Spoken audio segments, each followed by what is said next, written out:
ইসলামী আন্দোলন বাংলাদেশ সদরপুর উপজেলা শাখার আইন ও মানবাধিকার বিষয়ক সম্পাদক ও কৃষ্ণপুর ইউনিয়ন শাখার সাংগঠনিক সম্পাদক মোহাম্মদ আয়ুব ফকির ও তার দুই ছেলেকে ষড়যন্ত্রমূলক মিথ্যা মামলায় গ্রেপ্তারের প্রতিবাদে নিঃশর্ত মুক্তির দাবিতে মানববন্ধন অনুষ্ঠিত হয়েছে।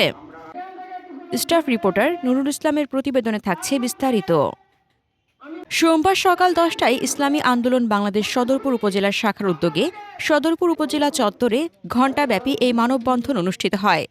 মানববন্ধনে বক্তব্য রাখেন ইসলামী আন্দোলন বাংলাদেশ সদরপুর উপজেলা শাখার সভাপতি আব্দুল হামিদ মাস্টার, সাধারণ সম্পাদক মোহাম্মদ মিজানুর রহমান, সদরপুর উপজেলা উলামা পরিষদের সভাপতি মাওলানা সাদিকুর রহমান সিদ্দিকী, সাধারণ সম্পাদক মাওলানা মুক্তার হোসেন, জাতীয় উলামা মাশায়েখ আইম্মা পরিষদ সদরপুর উপজেলা শাখার সভাপতি মাওলানা আফতাবউদ্দিন, সাধারণ সম্পাদক মাওলানা রবিউল ইসলাম ভাসানী, ইসলামী যুব আন্দোলন ফরিদপুর জেলা শাখার সভাপতি মোহাম্মদ কামাল ব্যাপারী সহ অন্যান্য নেতৃবৃন্দ।